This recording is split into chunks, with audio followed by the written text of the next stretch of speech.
Para el psiquiatra italiano Cesare Lombroso, que trabajó hacia fines del siglo XIX y hasta 1910, la forma de la cabeza de la gente tiene una relación con cómo se comporta la gente. Lombroso fue uno de los fundadores de la criminología y en su museo se guardan calcos hechos en cera de criminales convictos y al lado se le pone cuál era su crimen para que la gente pudiera aprender cómo es la forma de la cabeza del que comete determinados crímenes.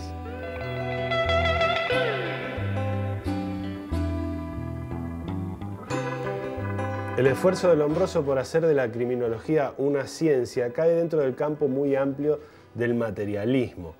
Nosotros sentimos que tenemos una mente, no la sentimos como algo material, sabemos que tenemos un cuerpo, pero lo que no podemos realmente concluir plenamente es cómo se relacionan esas dos entidades.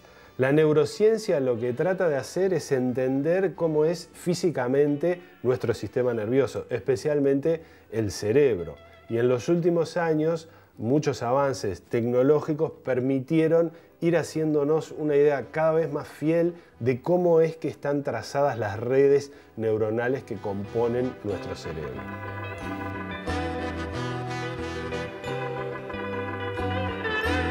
Por ejemplo, ahora sabemos, o por lo menos los neurocientíficos saben, cómo están organizadas las redes que interconectan distintas partes del cerebro.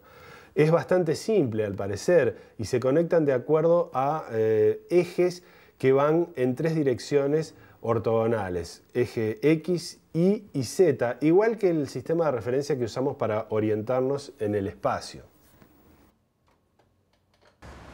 Hay varias cosas que están cambiando la historia en el momento actual.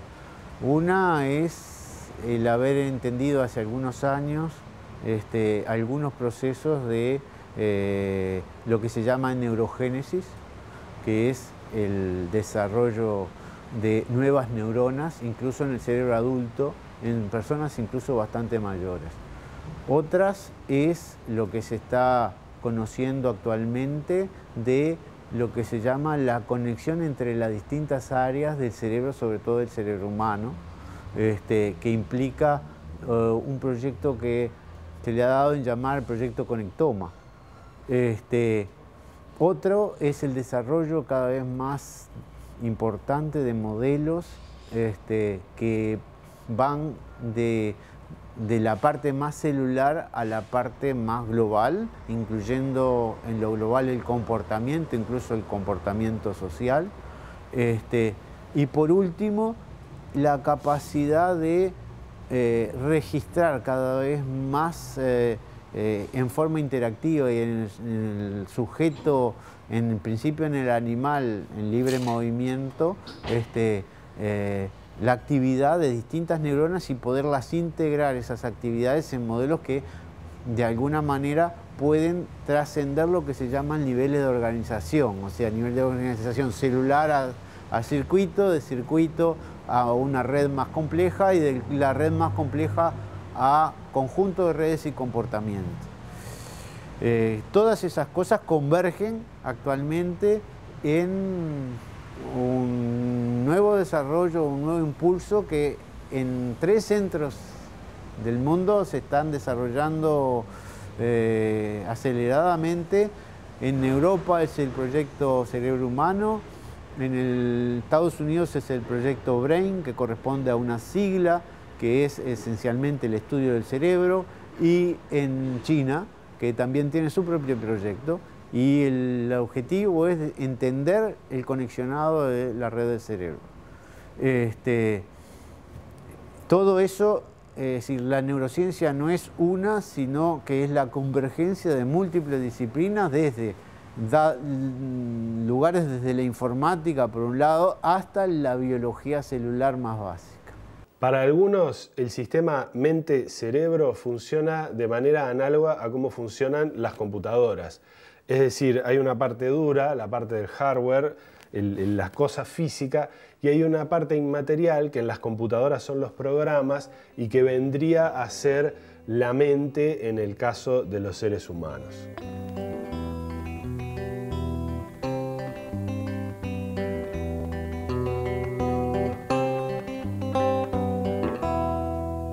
Siguiendo una idea que se generó en los años 30 por parte de un matemático inglés, Turing, que imaginó lo que se llama ahora máquina de Turing, que en realidad no es una máquina, sino una idea acerca de una máquina que sería capaz de hacer operaciones solo tomando en cuenta dos signos diferentes. En las computadoras esos signos son 0 y 1, es decir, nada y algo, digamos. Y de esa manera, a través de esas dos señales, o una señal y una falta de señal, se procesa toda la información. Pero para que eso físicamente pudiera hacerse, fue necesario que se fabricaran transistores. Los transistores eran al principio unas piecitas bastante pequeñas, pero en realidad muy voluminosas con respecto a lo que son ahora. Un transistor permite que funcione esta máquina, pero aquí hay, en esto que es un circuito integrado, millones de transistores. En cada uno de estos, que son unas placas cerradas y selladas que adentro tienen millones de transistores, ocurren muchísimas operaciones simultáneamente. Esas operaciones que decía Turing que hacen funcionar solamente dos señales. Como son tantas, pueden producir procesos complejos.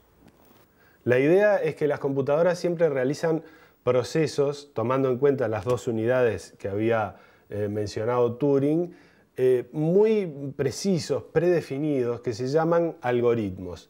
Cualquier proceso yo lo puedo programar siguiendo unas pautas bien delimitadas. Por ejemplo, llego a mi casa y quiero prender la televisión. ¿Qué es lo que voy a pensar como proceso? El proceso de encender la televisión. Aprieto un botón para encenderla y no pasa nada. Bueno, entonces empiezo a ver qué es lo que pasa. Por ejemplo, me fijo si hay electricidad en la casa, me fijo si está enchufada la televisión, me fijo si el control remoto funciona.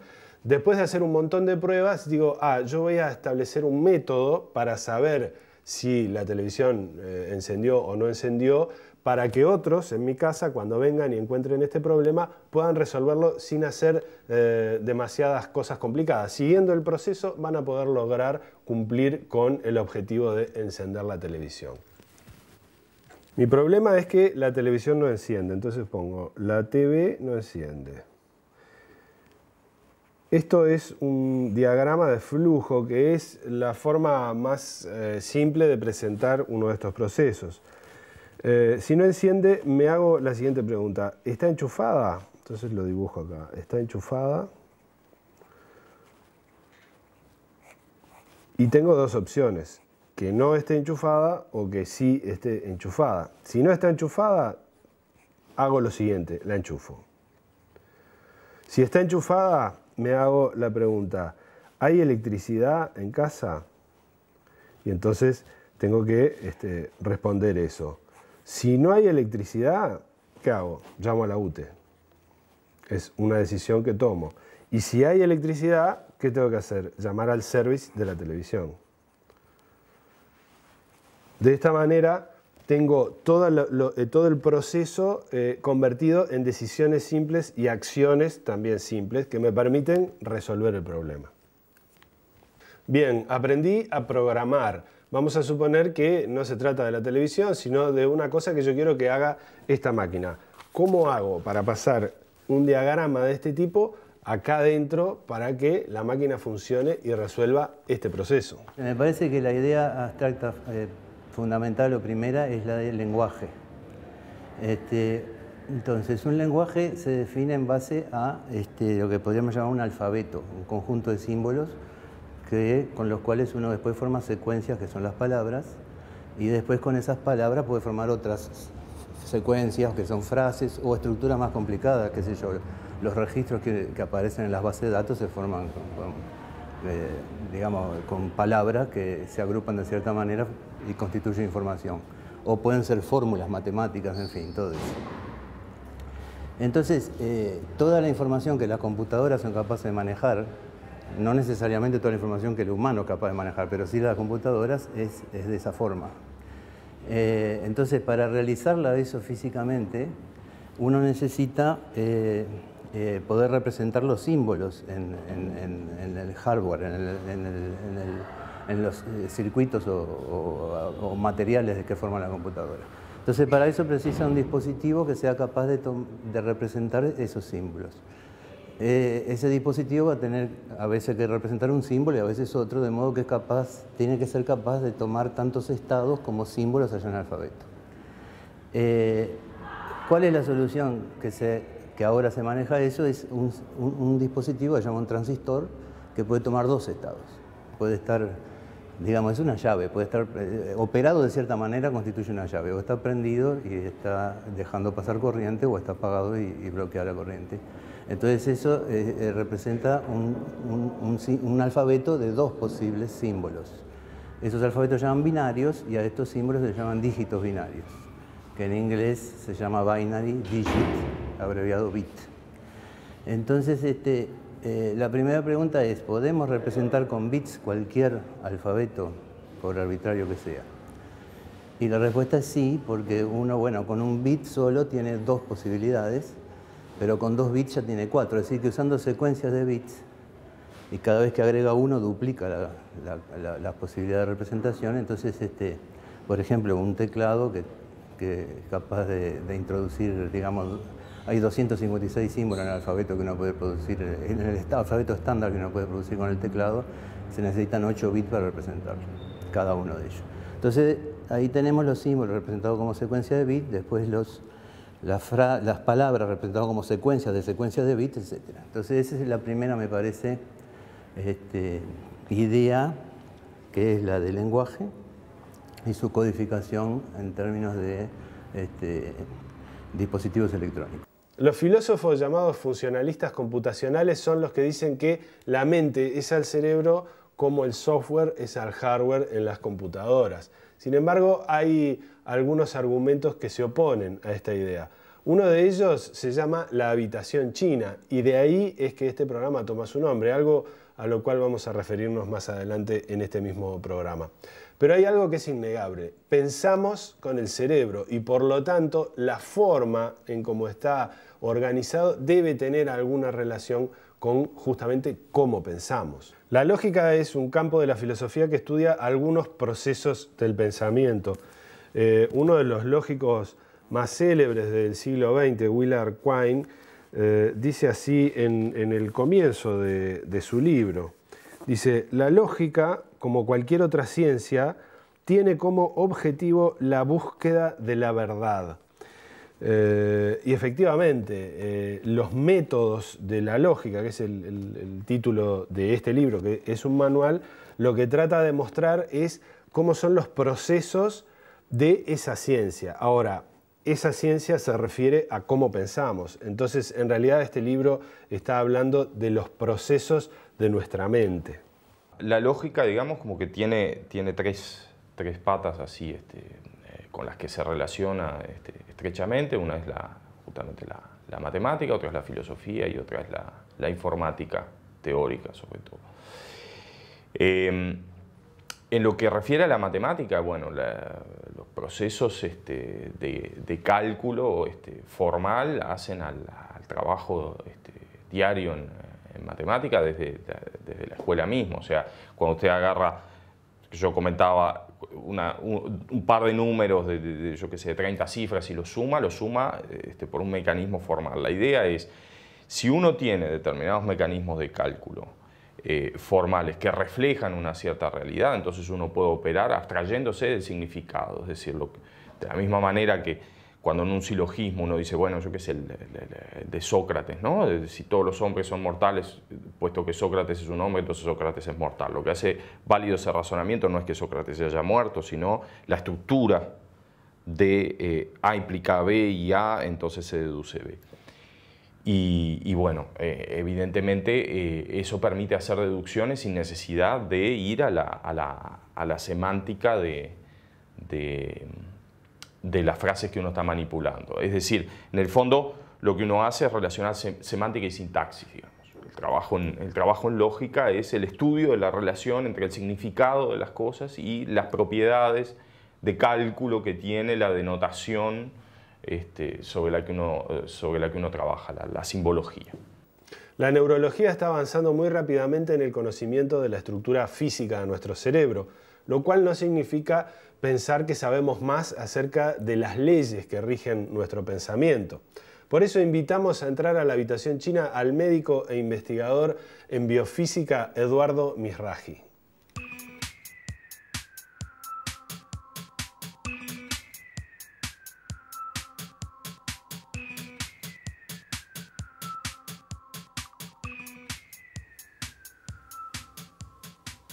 Bienvenido, Eduardo, gracias por entrar a la habitación china. Gracias, Carlos, por invitarme. Chekhov era médico y se ganaba la vida al final escribiendo para los diarios. Y uno dice, bueno, ¿por qué estudió medicina si después se iba a dedicar a la dramaturgia y a la literatura y se iba a convertir en un maestro universal de las letras? ¿Y por qué vos, que hiciste medicina, te recibiste de médico, empezaste a hacer un posgrado en matemáticas, que no parece a priori que sea un área propia de un médico? Bueno, es una historia tortuosa. Realmente yo ingresé en la Facultad de Medicina con la decisión de estudiar psiquiatría, tras haber querido estudiar física, que es otro tema que me apasionó cuando era estudiante preuniversitario. En esa época la física todavía no estaba muy accesible a los estudios rutinarios. Afortunadamente eso cambió completamente ahora, pero entré en la Facultad de Medicina para ser psiquiatra. Ahora, me pasaron varias cosas. En la Facultad de Medicina había maravillosas ciencias básicas y quedé capturado por la bioquímica y por la biofísica. Y ingresé como ayudante en el departamento de bioquímica, en la cátedra de bioquímica, y me concentré en aprender una ciencia que se llama cinética enzimática, que requería mucha matemática. Es un área de la bioquímica que está muy ligada a la fisicoquímica y que requiere instrumental matemático. Y eso ya me produjo un sesgo que ya lo tenía por mi cariño por la física hacia las cuestiones formales. Ya ahí era una necesidad. Tenías que estudiar una matemática. Necesidad técnica. Claro. Claro que el tema lo había elegido yo, pero... Claro. Claro. Pero no dejé de lado el querer comprender la mente. Por otra parte, ya en esa época avisoraba que la comprensión del cerebro pasaba por comprender la biología molecular de los sistemas neuronales que integraban las redes neuronales del cerebro. Ya eso estaba muy presente en la ciencia de mi época. ¿De qué año estamos hablando? Estamos hablando de finales de los años 60. Yo soy un estudiante de finales de los años 60. Pero igual todavía lo que estaba funcionando ahí era cortes del cerebro.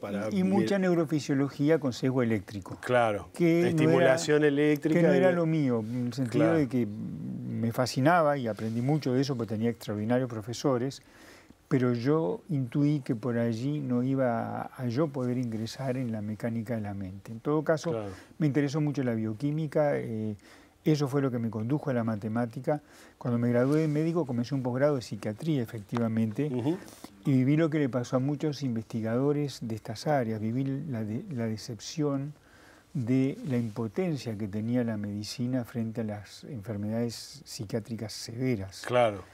Y entonces hice un balance cuando tuve la ocasión de tener una beca del gobierno francés.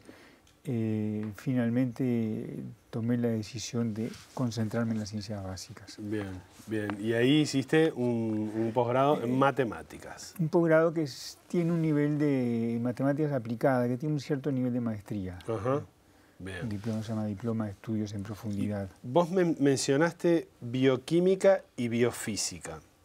Y biofísica es el área en la Facultad de Ciencias que vos dirigís. Sí. Es una sección del Instituto de Biología. Exactamente. ¿Verdad? Sí. Y hace poco leía, creo que sacado del sitio web de ustedes, un trabajo en el que un biofísico intentaba explicar qué es la biofísica para un público general.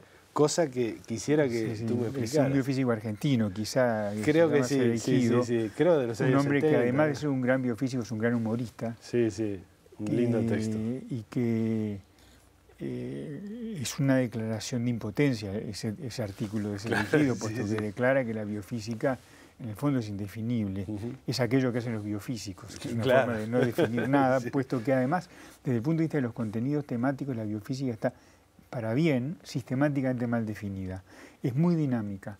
Ha tenido un gran impacto en el desarrollo de las ciencias biológicas en el siglo XX y ahora. Una enorme cantidad de premios Nobel son personas que han emanado de esta ciencia. No obstante, las fronteras son difusas porque los temas son cambiantes y lo que conservan en común los temas de la biofísica es el uso de un método tomado de la física, que es esquematizar, tratar de retener lo esencial, cosa que en biología es muy difícil por la complejidad intrínseca de los temas biológicos, y usar la metodología matemática y experimental de la física. Eso es lo que tienen en común, pero no en los contenidos. Un biofísico puede estar trabajando en la biofísica de una macromolécula, en la biofísica del genoma, en la biofísica de los sistemas neurales, en la biofísica hasta de los sistemas ecológicos, las interacciones entre especies. Ahora, cuando nace esta disciplina, ¿quiénes eran biofísicos? Bueno. ¿Eran como vos, médicos que iban hacia la física y la matemática, o podían ser físicos que fueran hacia la biología? En un primer momento, esta ciencia, ese primer momento lo podemos emplazar al fin del siglo XIX. En un primer momento eran básicamente biólogos, y en aquella época muchos de los biólogos eran médicos, Claro. que querían importar a la biología la metodología de la física. Claro. Y generaron un área que se llamaba fisiología general, que tuvo un extraordinario impacto, porque fue un área combativa. Combatía la idea de que para explicar los fenómenos de la biología eran necesarios postulados, leyes exteriores a la física y a la química. Por lo contrario, estos científicos de fin del siglo XIX decían no es que sepamos que es seguro así, pero asumamos que no, porque sigamos el postulado de Newton de no introducir más hipótesis de las estrictamente necesarias y veamos hasta dónde nos lleva suponer que la física y la química son suficientes para explicar toda la complejidad de la biología. Así operaron, crearon una suerte de programa de investigación que implicó una revista en la que se publicaba ese tipo de resultados, crearon una filosofía de investigación y el resultado fue tal que hoy, 2013, creo que no ha aparecido, y eso se lo cuento a los estudiantes al comienzo de mis clases, creo que no ha aparecido ninguna ley exterior a la biología, exterior a la biología en el sentido que requiere algún campo o alguna cosa que no sea la física, la físico-química, la física y la química usuales, conocidas por la ciencia natural de hoy en día. Sí han aparecido, por supuesto, infinitas innovaciones por los métodos experimentales, observacionales. Las nociones de complejidad han llevado a una comprensión totalmente novedosa de la razón por la cual los sistemas son complejos. Han habido novedades extraordinarias, pero no novedades que transgrediesen la legislación físico-química que gobierna el mundo natural que conocemos. Diríamos que somos seres biológicos, pero sometidos a esas leyes físicas que se refinaron en el siglo XX con la mecánica cuántica, con la teoría de la relatividad. Si bien no tiene esta última un gran impacto en la escala de los fenómenos biológicos, claro que son, de todas maneras, ese tipo de ley que la física estableció, las leyes en esquema, las leyes de Newton, las leyes de la cinética química, esas son las que nos gobiernan, más la complejísima estructura compleja que empezamos a decodificar ahora. Bien, de manera que entonces un biólogo que tenga una buena formación matemática, no de nueva matemática, sino matemática y física, va a poder generar un buen Puede haber trabajo. Nueva matemática también, que es Generada desde ahí. generada desde ahí. Y un fenómeno que empezó a pasar en 1940 y pico, que tuvo una especie de marcador, que fue el libro de Erwin Schrödinger. Schrödinger fue uno de los creadores de la mecánica ondulatoria. ¿Qué es la vida? Escribió el libro ¿Qué es la vida? Ese libro fue crucial porque además de ser intrínsecamente interesante, muy breve, es un libro pequeño, indujo a una enorme cantidad de físicos talentosos a prestarle atención a la biología. Y a partir de ahí se empezaron a reclutar extraordinarios físicos que participaron en la biología. Pero lo interesante, por ejemplo, citemos el más célebre públicamente, el más célebre, que es Francis Crick, que era un físico británico, que fue el co-descubridor con Watson, que era un biólogo del ADN Watson-Crick. Bueno, esos físicos participaron en las investigaciones de biología con todo el caudal cultural que tenían como físicos, pero en tanto científicos interesados en el problema. no eran físicos que importasen los formatos de la física a la biología, Claro, sino que estaban claro. atraídos y arrastrados por los problemas. Eso fue extraordinario. Hoy acuden a nuestras áreas de conocimiento gente cuyo diploma es el más versátil que uno puede imaginar. Hay gente que procede de la física, de la química, de la computación, de la matemática, de la biología, naturalmente. Y eso es un poco una marca de la biofísica en particular y quizá ya de las ciencias biológicas en general. Eduardo, te invito a que hagamos una pausa ahora y a que empecemos a hablar de algo que aparece, por ejemplo, en este libro tuyo, es el último libro de divulgación que has publicado, En busca de las leyes del pensamiento, para hablar un poquitito de aquello que te interesaba cuando empezaste a estudiar medicina, que era la mente humana. Después de la pausa. Bueno.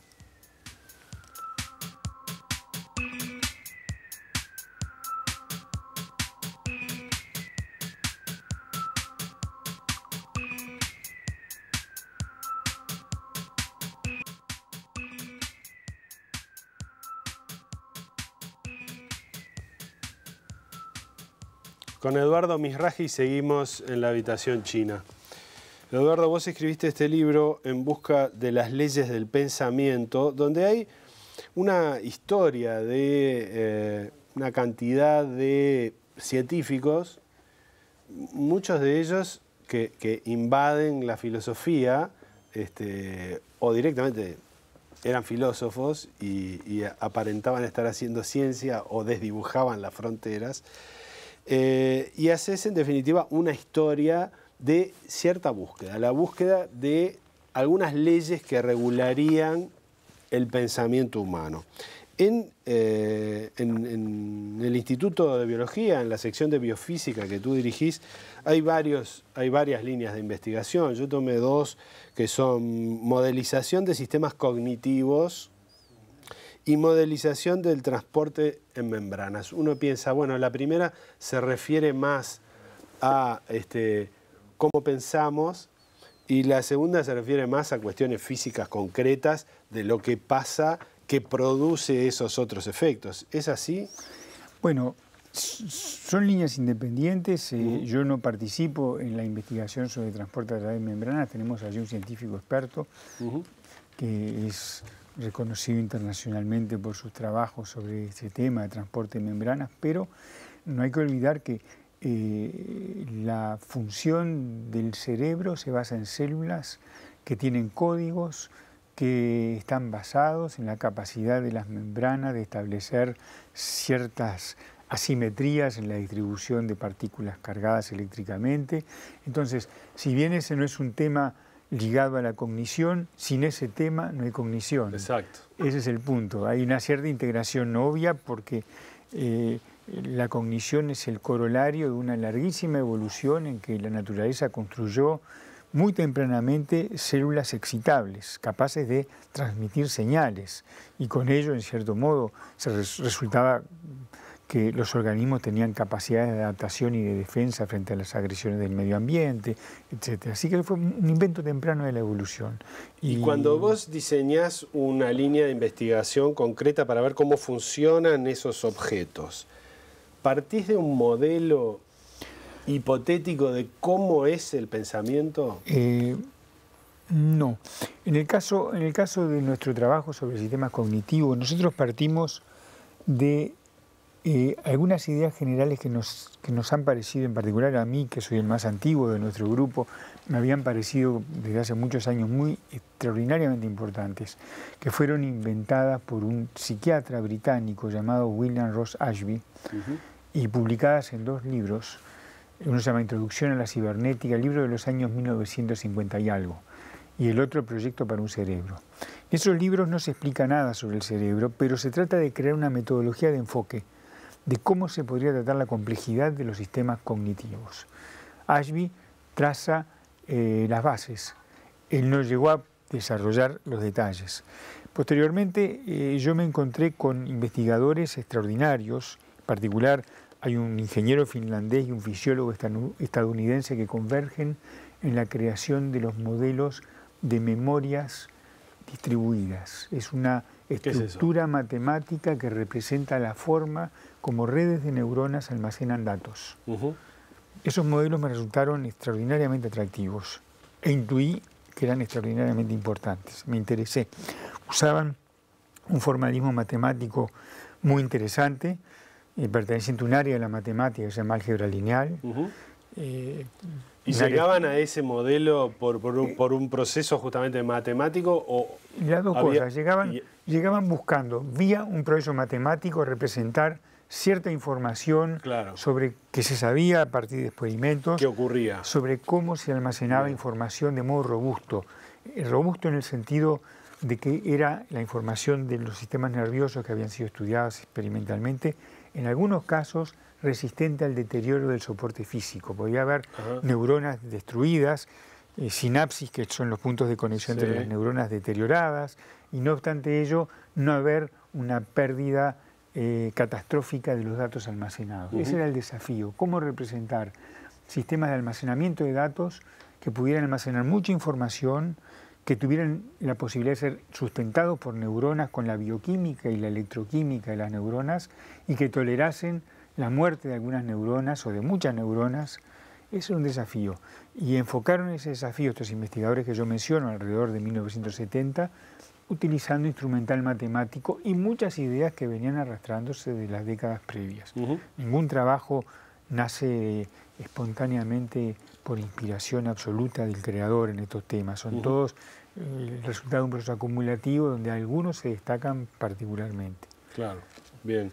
Y digamos, ¿se puede hacer un resumen muy esquemático de las principales, los principales modelos de esas leyes del pensamiento a lo largo de la historia? El problema es si hay leyes de pensamiento. Yo diría, quizás las primeras leyes que uno pudiese aceptar como leyes, y es parte de lo que yo aduzco en ese libro, eran las viejas leyes que establecieron los griegos y en particular sistematizaron algunos escritores de la época, especialmente Aristóteles, que eran las leyes del razonamiento. Si bien las leyes del razonamiento parecen hoy esas leyes, tal como se enunciaban en la época, vetustas, sin embargo, trataban de retener formas del razonamiento. Por ejemplo, utilizaban la demostración de teoremas matemáticos, que es una manera de razonar que ha subsistido prácticamente invariante durante los siglos, que no forma parte de nuestro razonamiento natural y espontáneo, pero que sí forma parte del modo lógico de razonar en que uno se puede poner bajo ciertas condiciones. Típicamente un estudiante de geometría a quien le pide el profesor que aprenda a demostrar la suma de los ángulos de un triángulo, tiene que someterse a esos procedimientos que son los procedimientos de la lógica. Bueno, ahí hay un germen de posibles leyes de pensamiento. Eso fue un germen importante porque eso inspiró en el siglo XIX a un genio de la matemática británico, que fue George Boole, a escribir sobre cómo se podía utilizar el álgebra para reproducir algunos aspectos de esas leyes del pensamiento. La obra de Boole luego tuvo un impacto extraordinario en tecnología, en electrónica, en computación, pero quedó olvidado quizá el origen, que es lo que yo trato de reflotar un poco en este ensayo, el origen de la intención inicial de Boole de explicar las leyes del pensamiento real, el pensamiento. Mucha gente se avergüenza porque tratan de no mezclar lo matemático con lo psicológico. Lo único que yo sugiero es que antes de despedirse se lea el propio Boole. De hecho, el libro de Boole se titula así, ¿no? Las leyes del pensamiento. Las leyes del pensamiento. ¿No? Y no se titula así porque Boole fuera un metafórico. Estaba buscando las leyes del pensamiento. Lo que pasa es que hay gente que lamentablemente no quiere creer eso. No les gusta, por una razón sutil, que no viene al caso quizás detallar ahora, pero que muchos matemáticos tratan de pensar que la lógica fundamenta la matemática, mientras que en la época de Boole la matemática no tenía ese afán de buscar sus propios fundamentos, sino que se buscaba como un instrumento para explicar el mundo físico y el mundo natural. Un tema de inversión de posiciones. ¿Podrías explicar una cosa clave para los espectadores de este programa? A ver. Que es ese experimento mental de John Searle, que es la habitación china, para de pronto hablar un poquitito de otras inteligencias que no son la humana. En ese experimento tiene un origen que era el famoso test de Turing, propuesto por el famoso Alan Turing, según el cual, para ser muy esquemático, y estoy acá denostando involuntariamente a Turing al esquematizarlo, por favor, Turing, excúseme, Turing. Bueno, la cuestión es que el experimento de Turing decía algo así como que para decidir si algo, una computadora, por ejemplo, era capaz de pensar o no, un operador humano tenía que poder decidir si estaba interaccionando con un operador humano o no. Claro. Y si la computadora lo engañaba, esa computadora no tenía forma operacional de ser calificada como no pensante. Una cosa así. Entonces Searle inventó un experimento de acuerdo al cual en una habitación, que era la habitación china, había un operador que desconocía completamente el chino, pero que tenía instrumentos de traducción, y a través de una ranura por la que se podía intercambiar hojitas, podía recibir preguntas eventualmente en chino y eventualmente contestarlas en chino, desconociendo completamente sin saber el chino. chino. Entonces la cuestión era saber si el operador interno, que no tenía ninguna noción del chino, para quien estaba afuera, representaba a alguien que tuviese cognición china. Claro. Entonces, el asunto de la habitación china ha llevado a infinitos debates que siguen, porque hay gente que dice, eso refuta que poder responder de manera aparentemente inteligente sea entender. Claro. Pero por otra parte, la refutación de la refutación, es decir, viene a ser, tiene el formato de decir que, sin embargo, el operador que está dentro y que no entiende es como nuestras neuronas que tampoco entienden y que ejecutan. Sí, sí, sí. Entonces hay un interminable debate. Uno puede meterse en Wikipedia y evaluar las posiciones pro y contra, y en definitiva la noción de habitación china ha sido muy estimulante, pero no ha refutado ni ha aportado, ha replanteado un problema que subsiste planteado. Claro, pero aquí ocurre, creo claramente, que muchas veces el tipo que está adentro no sabe nada de lo que está ocurriendo e intenta que los que están afuera puedan mantener un diálogo con otro interlocutor. Te invito a una última pausa y a la vuelta seguimos. Bueno.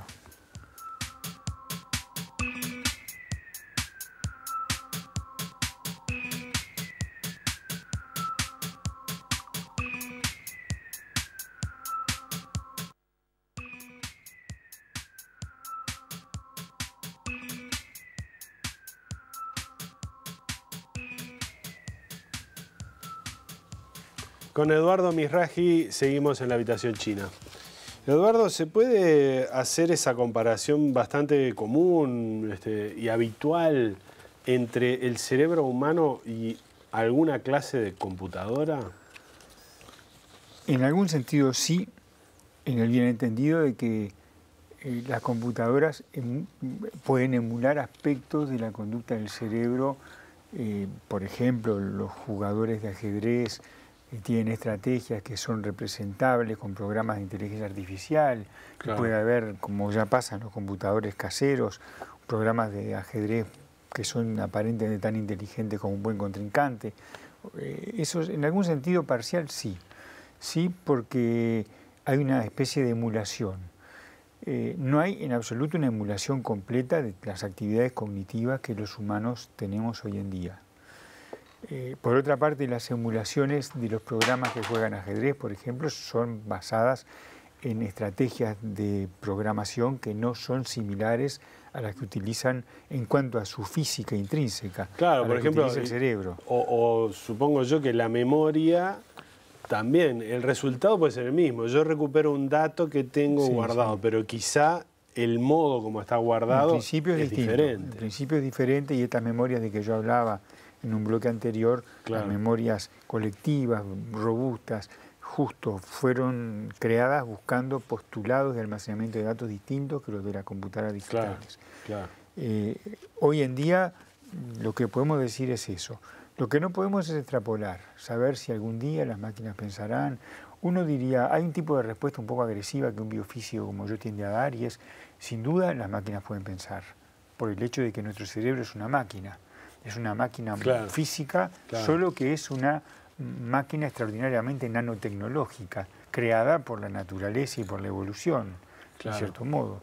Pero hay cosas como, por ejemplo, la intencionalidad, la conciencia, ese tipo de cosas que son experiencias que tenemos y que además son experiencias que conducen a acciones y a pensamientos y a procesos mentales que uno le cuesta imaginar que en una máquina puedan ocurrir.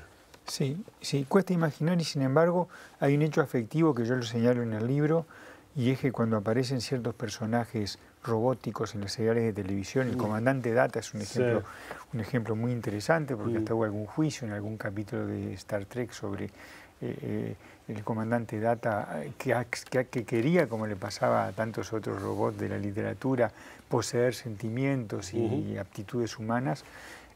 Los humanos reaccionan frente a una máquina como el comandante Data como si fuera un ser humano. Nuestra afectividad lo identifica, en cierto modo están pasando el test de Turing directamente. Claro. Entonces, es difícil, pero desde el momento que nosotros somos máquinas celulares, si conociésemos los principios de organización del cerebro, no es impensable que alguien pudiese artificialmente construir alguna entidad que tuviese también propiedades como las que nosotros tenemos, llegada a la miniaturización. Claro, ese es el tema clave. A la miniaturización adecuada. Yo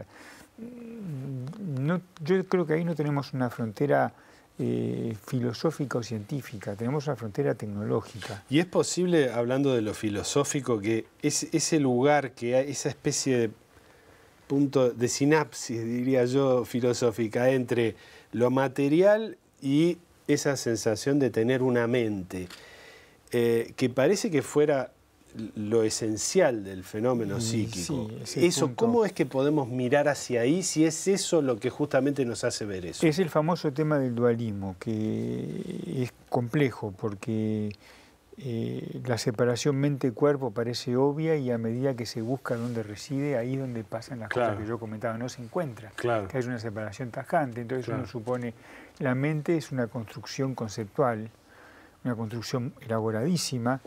La imagen del yo la sacamos también de esa construcción cognitiva, no sabemos cómo, pero entonces eso que creemos que es algo construido por dos entidades distintas, la materia y el espíritu, presumiblemente sea una que no comprendemos bien aún cómo es que es una. Y parte de los objetivos de la investigación es tratar de entender cómo esa estructura compleja, material que es el cerebro, engendra esa cosa tan extraordinaria que es la mente humana, por ejemplo. Que también es uno de los objetivos del área terapéutica de todo esto, de la psiquiatría. Claro, sí, solo que en la psiquiatría está la crisis de tener que resolver los problemas del sufrimiento de los pacientes.